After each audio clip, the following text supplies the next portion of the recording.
Next कौन सा chapter है हमारा? Effective stress. क्या होता है इफेक्टिव स्ट्रेस? क्या देखा था इस पे इफेक्टिव स्ट्रेस पे?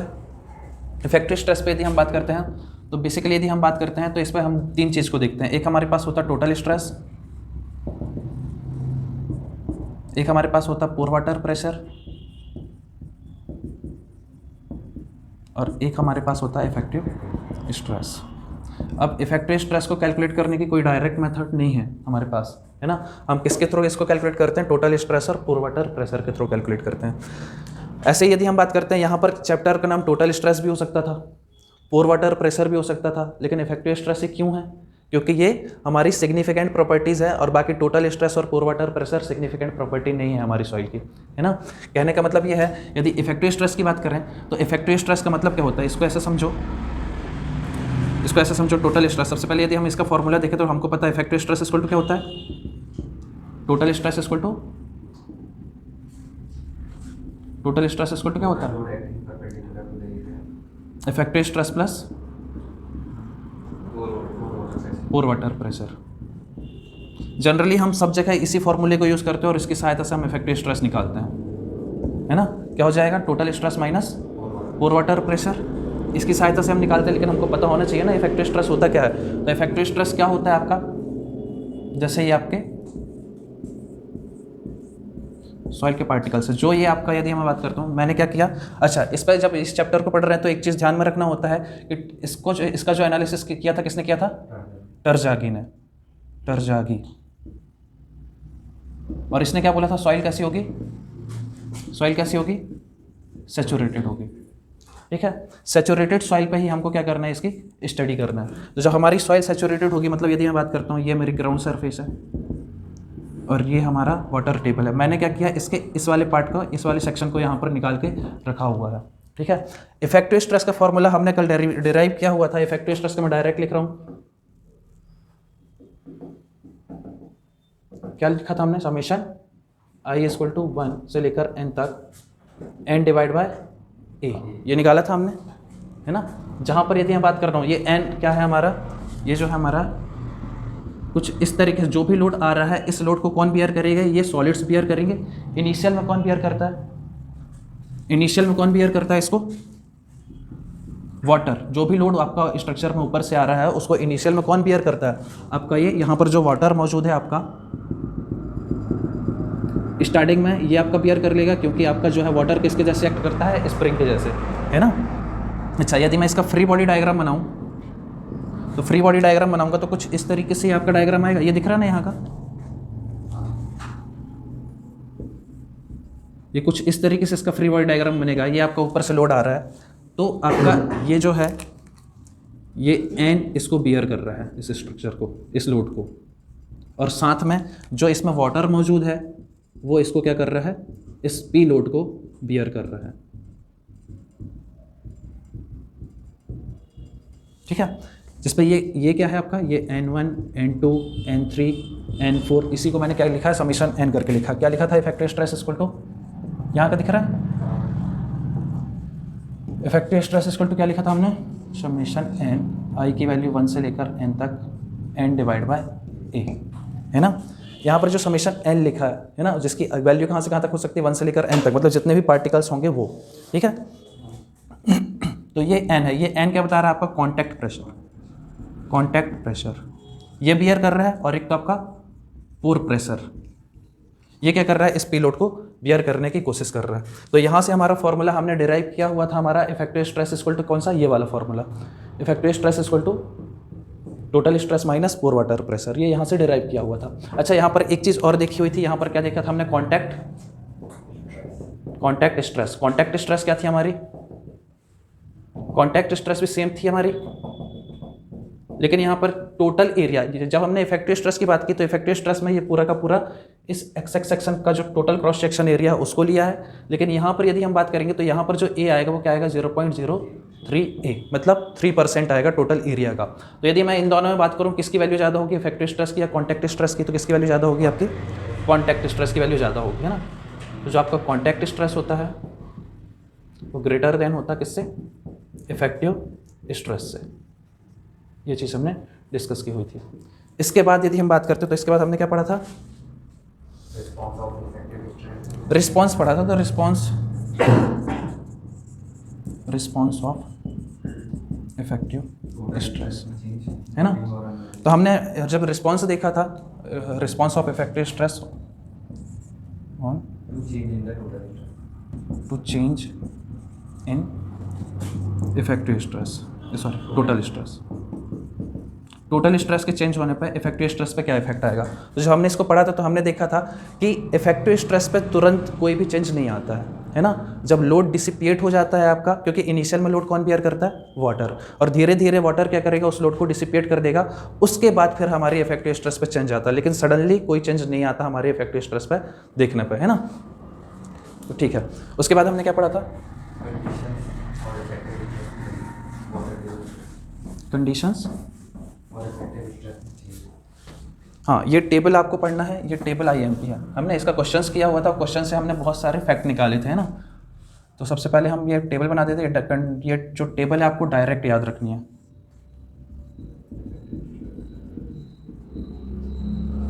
पहला केस क्या था, water table below ground surface. जब हमने वाटर टेबल को इंक्रीज़ किया, और वाटर टेबल को कहाँ तक इंक्रीज़ किया, आपका ग्राउंड लेवल तक, है ना। तो उस कंडीशन पर इफेक्टिव स्ट्रेस क्या होती है, आपकी डिक्रीज हो जाती है। Next second point, water table यहाँ पर भी हमने क्या किया, इंक्रीज़ किया, लेकिन कहाँ तक, above ground surface level. Ground surface level से अब क्या कर दिया हमने, इसको और इंक्रीज़ कर दिया वाटर टेबल को। तो यहाँ पर क्या इफेक्ट आता है,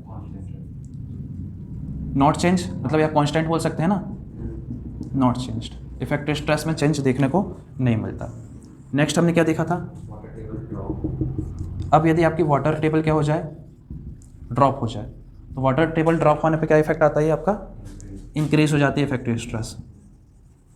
next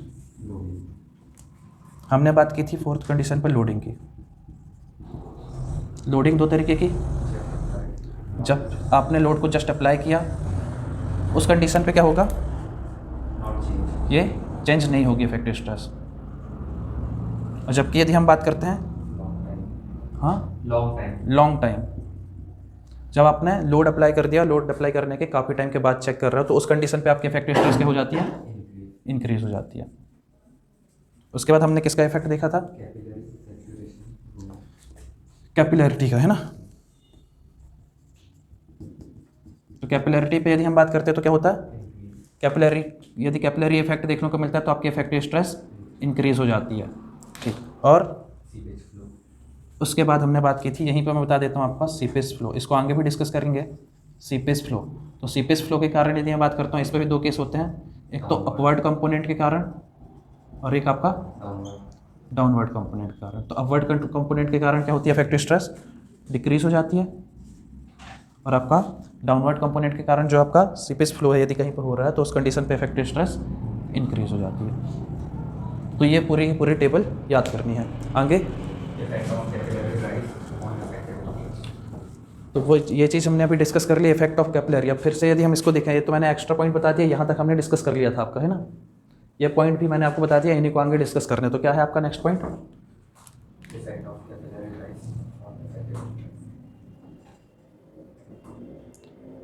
effect of capillary rise on effective stress. तो यहाँ से हमने राइज का फॉर्मूला डिराइव किया हुआ था, क्या आया था, 4t cos alpha divide by gamma t, है ना। इस चीज़ को हमने देखा था। इसके अलावा क्या देखा था हमने, इफेक्ट तो मैंने बता दिया क्या होगा, कैपिलरी के कारण इफेक्टिव स्ट्रेस क्या हो जाती है, इंक्रीज हो जाती है, ये चीज़ देखी थी। अच्छा, यहाँ से हमने एक फार्मूला और देखा था, H जो है क्या होता है, इन्वर्सली प्रोपोर्शनल होता है किसके, 1/d के। और इसी से हमारा MPSC में एक क्वेश्चन आया था जो कि मैंने कल करा दिया आपको, है ना। इसका फार्मूला क्या बन जाता है, H1 divide by H2 equal to D2 divide by D1। इसी फार्मूले पर बेस्ड आपका क्वेश्चन आया हुआ था, ठीक है। इसके आगे क्या पढ़ा था हमने, capillary saturation zone. Capillary saturation zone देखे थे हमने, उसका हमने डायग्राम बनाया था। ये हमारी क्या थी, ग्राउंड सरफेस। ग्राउंड सरफेस के नीचे हमारा ये कहीं पर वाटर टेबल है ना। या मैंने कुछ इस तरीके से लेयर ले ली सॉइल की। तो इस पर यदि हम बात करते हैं तो हमारा कैपिलरी किसके कारण, एच के कारण, डायमीटर के कारण हमारा कुछ इस तरीके से क्या हो जाता है, ये राइज कर जाती है। और कितना राइज कर जाती है, ये एच के बराबर। ये डिपेंड करेगा इसके डायमीटर पर, है ना। इसी जोन को हम क्या बोलते हैं, कैपिलरी सैचुरेशन जोन। इसको क्या बोलते हैं, कैपिलरी सैचुरेशन जोन। अब यदि मैं बात करता हूँ आपका, कोई एक पॉइंट ले लिया मैंने, सपोज दैट एक पॉइंट ये ले लिया मैंने, एक पॉइंट ये ले लिया। ये पॉइंट यहाँ से यहाँ तक की डेप्थ कितनी है हमारी, जेड, और यहाँ से यहाँ तक की हाइट कितनी है हमारी, एच, है ना। इस कंडीशन पे यदि मैं बात करता हूँ, यहाँ पर मेरे को यदि मैंने एक पार्टिकल यहाँ पर ले लिया और एक पार्टिकल मैंने यहाँ पर ले लिया, तो इस पार्टिकल पे क्या आता है, कंप्रेशन आता है या टेंशन आता है। यहाँ पर क्या आता है, कंप्रेशन आता है। ये डिस्कस कर चुके हैं, है ना। और जबकि यदि कैपिलरी जोन पे बात करूँगा तो यहाँ पर किसी भी पार्टिकल पे क्या आता है, आपका टेंशन, है ना। क्या आता है आपका, टेंशन। कुछ इस तरीके से। यदि इसका पोर वाटर वेरिएशन बनाएंगे हम, पोर वाटर वेरिएशन यदि हम बनाने की कोशिश करते हैं तो इसका वेरिएशन कुछ इस तरीके से बनेगा। ये एच हाइट है, कुछ इस तरीके से इसका वेरिएशन बन जाएगा, है ना। यदि मैं इस वाले पॉइंट में बात करूँगा तो यहाँ पर वैल्यू क्या आएगी, unit weight of water into Z. यदि यहाँ पर बात करूँगा तो क्या जाएगा, unit weight of water into H. यहाँ पर यदि हम बात करेंगे तो क्या जाएगा, unit weight of water into small H, है ना। और ये कैसा आएगा, ये टेंशन में है, मैंने अभी बताया ये टेंशन में है, और ये किस में है, कंप्रेशन में है, ठीक है। तो इसको टेंशन में, तो टेंशन में क्या लिखते हैं हम, माइनस, और कंप्रेशन में क्या लिखेंगे हम, सॉइल मैकेनिक्स में प्लस लिखेंगे, ठीक है। यहाँ तक की चीज़ क्लियर है। उसके बाद क्या देखा था हमने,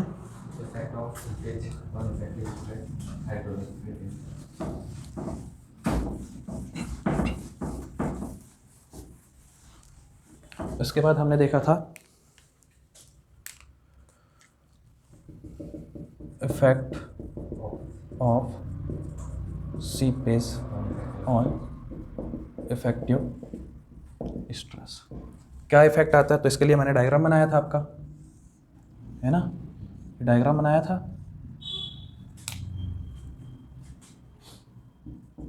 और इस पे बताया था कि ये हमने क्या लगा दी, यहाँ पर सीट पाइल लगा दी।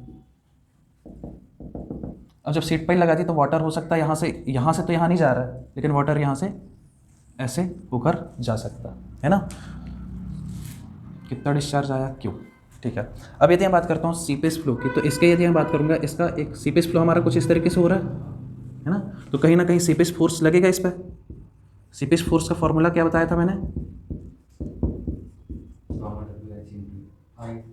ये बताया था, है ना। यदि मैं इसी को लिखना चाहूँ, seepage force per unit volume, तो पर यूनिट वॉल्यूम पे यदि बात करूँगा तो ये फॉर्मूला क्या आ जाएगा, I into unit weight of water, ठीक है। और इसको अभी मैंने जब टेबल बनाई थी तब मैंने बताया था सीपेज फोर्स कुछ इस तरीके से लग रहा है यहाँ पर, तो इसके क्या हो जाएंगे, दो कंपोनेंट हो जाएंगे कुछ इस तरीके से। तो जब जो डाउनवर्ड कंपोनेंट के कारण, ये जो हमारा ये डाउनवर्ड कंपोनेंट है, इसके कारण जो इफेक्टिव स्ट्रेस होती है वो क्या हो जाती है, आपकी इंक्रीज हो जाती है। और यहाँ से जो सीपेज फोर्स लग रहा है, इसके कारण अपवर्ड कंपोनेंट क्या बनेगा, ये बनेगा आपका, है ना। अपवर्ड कंपोनेंट ये बनेगा आपका, तो इसके कारण जो है, इसके कारण आपकी इफेक्टिव स्ट्रेस क्या हो जाती है, डिक्रीज हो जाती है, ठीक है। अच्छा, इसके आगे क्या देखा था हमने, हाँ, इसके बाद हमने बात की थी, हमने क्या किया, इसका एक पार्टिकल यहाँ से निकाल लिया, इसका एक पार्टिकल हमने यहाँ से निकाल लिया, और हमने ये माना कि जो हमारा ये पार्टिकल है ये कैसा है, क्यूबिकल हमारा, है ना। तो मैं इसको यहाँ बना दे रहा हूँ मैं, एक नोट है, उससे क्वेश्चन डायरेक्ट आ जाता है कि रिजल्टेंट फोर्स सीपेज फोर्स में किस तरीके से काम करता है, तो वेक्टर समेशन के बराबर होता है रिजल्टेंट फोर्स, है ना। तो हमने क्या किया, एक क्यूबिकल पार्टिकल ले लिया हमारा, जिसकी यदि हम बात करते हैं, ये इसका बी है,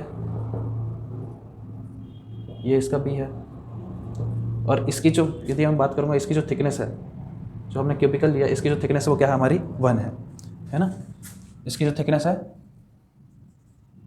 इसकी जो थिकनेस है वो क्या है, हमारी 1 है। इस पर लग रहा है हमारा सीपेज फोर्स यहाँ से, तो मैंने ये लगा दिया इस पर सीपेज फोर्स कुछ इस तरीके से, है ना। सीपेज फोर्स, तो सीपेज फोर्स इक्वल टू क्या हो जाएगा हमारा, I gamma W into B square into 1, है ना। इस पर यदि मैं बात करूँगा तो और क्या क्या चीज़ें लग रही हैं। इसका सेल्फ वेट क्या हो जाएगा हमारा, gamma saturation into B square into 1। इसके अलावा हमने बोला था कि हमारी जो सॉइल है कैसी है, जब हम सीपेज फ्लो पढ़ रहे हैं या हम जब इफेक्टिव स्ट्रेस वाला टॉपिक पढ़ रहे हैं तो हमारी सॉइल कैसी है, सैचुरेटेड है, हमारी फुली सैचुरेटेड है, इसलिए यहाँ पे गामा सेट आया है। अब इस पर यदि मैं बात करूँगा तो इस पर बॉयंट वेट भी तो लगेगा, है ना। तो ये क्या हो जाएगा, बॉयंट फोर्स। तो बॉयंट फोर्स ये नहीं दिख रहा होगा ना, ये जो यहाँ से लग रहा है, ये यहाँ से, ये क्या है हमारा बॉयंट फोर्स।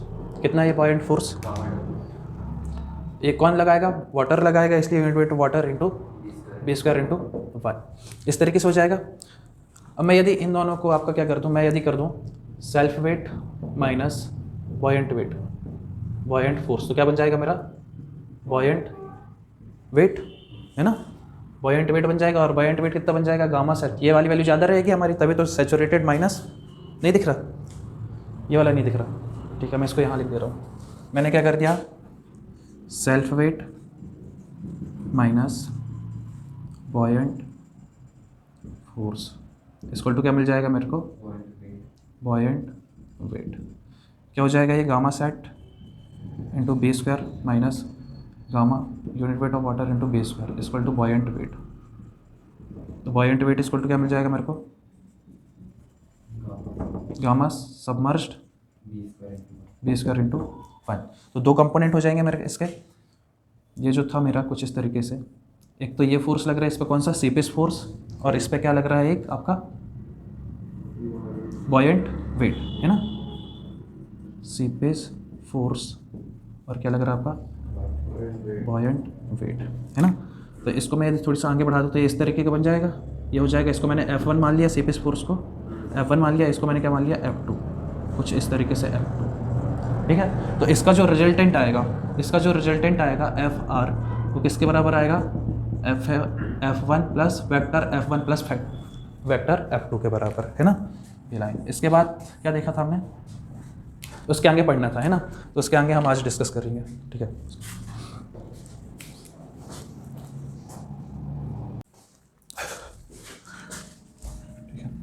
कहाँ से स्टार्ट करना था हमको, सॉइल मैकेनिक्स। लास्ट क्लास में कहाँ तक रिवाइज कर लिया था अपन, देख रहे थे इफेक्टिव स्ट्रेस ना,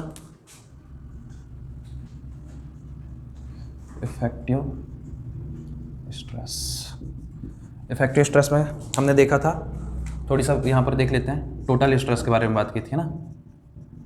टोटल स्ट्रेस क्या थी हमारी, P/A, जहाँ पर P क्या था हमारा, self weight of soil plus over burden pressure. अब ये ओवर बर्डन प्रेशर क्या है, एक्सटर्नल लोड के कारण जो आता है, ठीक है। नेक्स्ट जो हमने बात की थी सेकंड नंबर पे, पोर वाटर प्रेशर, इसको हमने किससे शो किया था, U से, है ना। इसकी वैल्यू कितनी थी हमारी, यूनिट वेट, यदि वाटर में तो unit weight of water into H। Basically ये किसके बराबर होता है, हाइड्रोस्टैटिक प्रेशर के बराबर।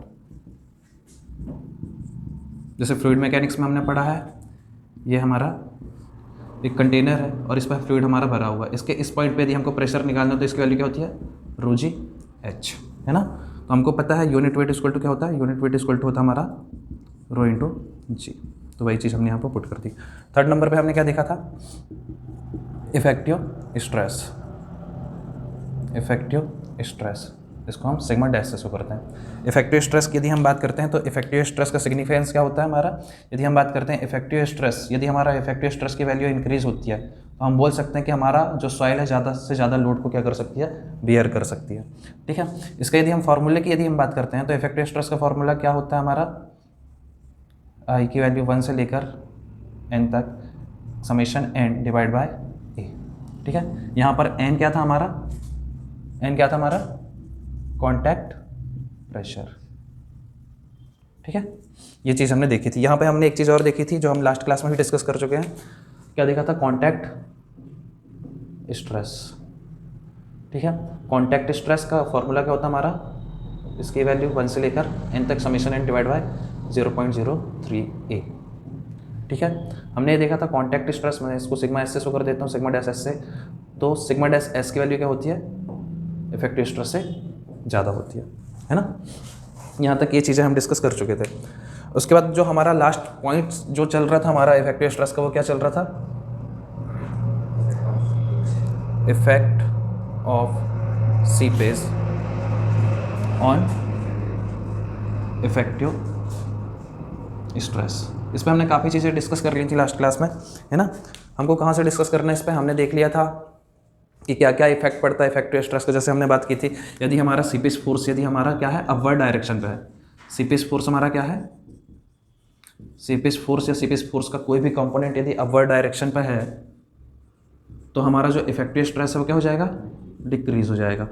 ऐसे यदि हम बात करते हैं कोई भी सीपेज फोर्स का कंपोनेंट हमारा कहाँ पे है, डाउनवर्ड साइड में है, तो हमारा जो इफेक्टिव स्ट्रेस होगी वो क्या हो जाएगी, इंक्रीज हो जाएगी।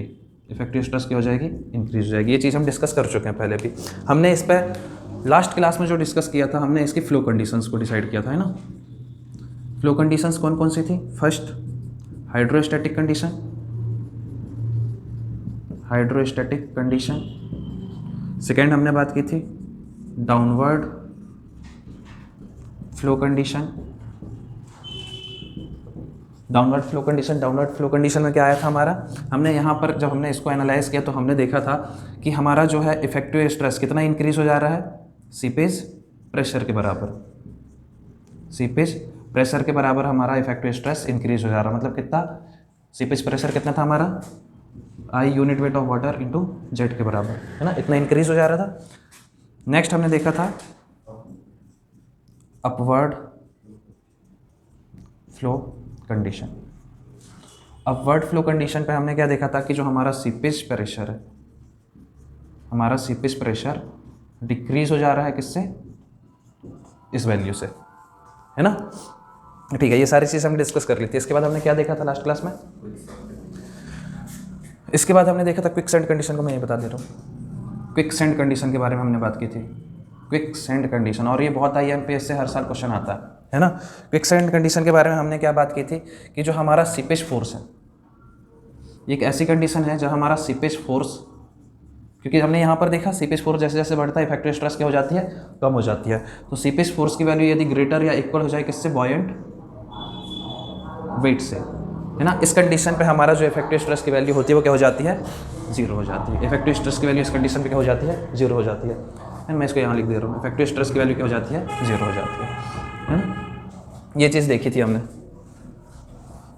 ये एक ऐसी कंडीशन है जहाँ पर हमारा सीपेज फोर्स या उसका कोई भी कंपोनेंट सीपेज फोर्स का वो क्या हो जाए, अपवर्ड डायरेक्शन पे, मतलब उसकी वैल्यू यदि मैं बात करूँ, ये है हमारा सीपेज फोर्स इस तरीके से, और ये हमारा क्या है, बॉयंट वेट, है ना। इसकी वैल्यू क्या होती है, unit weight of water I into B square. ये क्या होता है, गामा सेचुरेशन, सॉरी गामा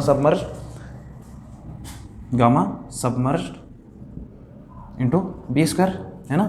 मतलब मैं इसको लिख सकता हूँ I unit weight of water B square is greater और equal to I submerged B square, या इसको इस तरीके से भी लिखा जा सकता है, B square minus gamma submerged equal to zero, है ना।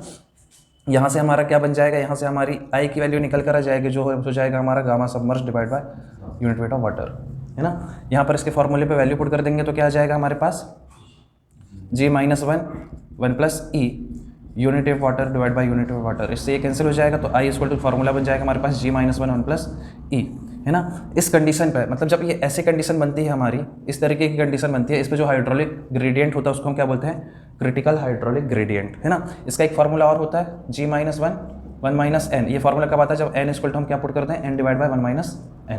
तो फाइनली ये फार्मूला आपका बन जाएगा। ठीक, यहाँ तक की चीज़ क्लियर है। इस कंडीशन पे हमने क्या देखा कि इफेक्टिव स्ट्रेस की वैल्यू हमारी क्या हो जाती है, जीरो हो जाती है। अब यदि हम बात करते हैं, ये सभी प्रकार के सॉइल के लिए नहीं है, यदि मैं बात करूँ कोई भी सॉइल है, सॉइल जनरली हम किसकी बात करते हैं, एक तो हमारे पास होता है सैंड और एक हमारे पास क्या होता है, क्ले, है ना। यदि हम सैंड की बात करते हैं तो सैंड में जो इफेक्टिव स्ट्रेस की वैल्यू जब यहाँ पर जीरो होती है, उस कंडीशन पर इस पर जो शेयर स्ट्रेंथ की वैल्यू होगी वो क्या हो जाएगी, जीरो हो जाएगी। नेक्स्ट यदि हम बात करते हैं क्ले पे, तो क्ले पे इफेक्टिव स्ट्रेस की वैल्यू जब जीरो होती है तो आपने एक फॉर्मूला पढ़ा होगा, है ना। फॉर्मूला क्या होता है आपका, tau equal to C plus effective stress time phi. यहाँ पर इफेक्टिव स्ट्रेस की वैल्यू जैसे ही जीरो होगी तो हमको जो शेयर स्ट्रेंथ की वैल्यू होगी इसके बराबर मिलेगी, सी क्ले पे कोहेजन के बराबर मिलेगी, है ना। ये सारी चीज़ हमने डिस्कस कर ली थी, यहाँ तक की चीज़ क्लियर है। उसके बाद हमने क्या देखा था,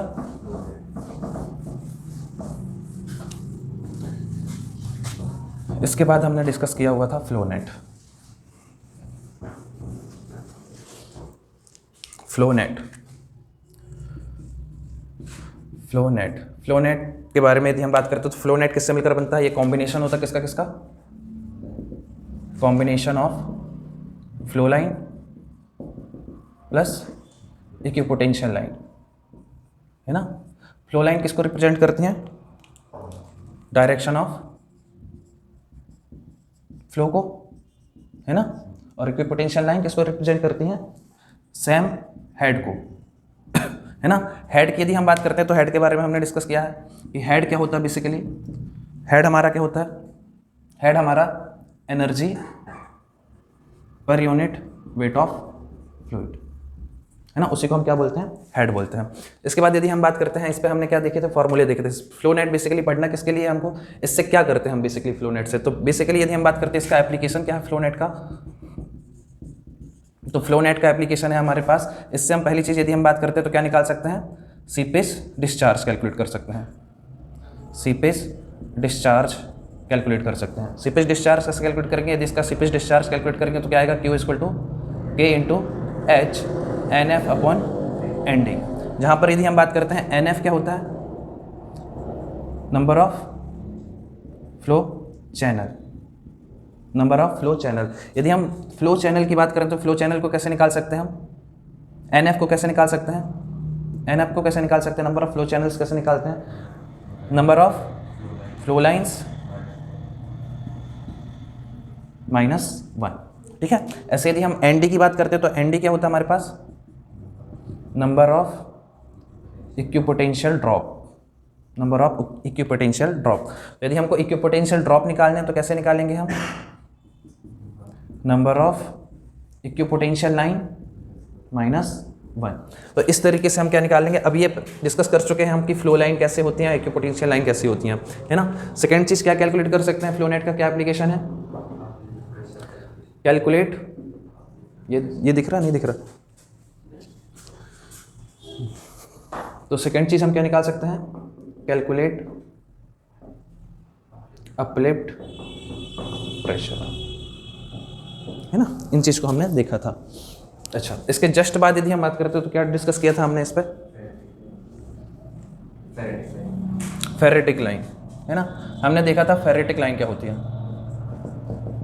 फेरेटिक लाइन के बारे में हमने डिस्कस किया हुआ था। तो यदि हम बात करते हैं, ये हमारा डैम है और इसमें यहाँ से आपका क्या है, वाटर फिल है। तो इस वाटर के कारण क्या हो सकता है, कुछ सीपेज हो सकता है, कुछ इस तरीके से आपकी क्या बनेगी, इक्विपोटेंशियल लाइन बनेगी, फ्लो लाइंस बनेंगे इस पर, है ना, कुछ इस तरीके से, है ना। तो जो पहली लाइन आपकी होती है, जो ये फर्स्ट लाइन होती है आपकी, ये जो फर्स्ट लाइन है, इसी को हम क्या बोलते हैं, फेरेटिक लाइन, इसी को क्या बोलते हैं, फेरेटिक लाइन। बेसिकली ये क्या करती है, इसका काम क्या होता है फेरेटिक लाइन का, इस साइड ये डिवाइड करती है या सेपरेट करती है किसको, अनसैचुरेटेड सॉइल और सैचुरेटेड सॉइल को, अनसैचुरेटेड सॉइल और सैचुरेटेड सॉइल को। यदि मैं बात करता हूं इस फेरेटिक लाइन के ऊपर कैसा प्रेशर होता है आपका, इस साइड होता है आपका एटमॉस्फेरिक प्रेशर, है ना। और जबकि यदि मैं बात करता हूं फेरेटिक लाइन के कैसा प्रेशर होता है, तो हाइड्रोस्टैटिक प्रेशर, हाइड्रोस्टैटिक प्रेशर, है ना। इस तरीके से हमने पूरा इफेक्टिव स्ट्रेस को कंप्लीट किया था। ओके।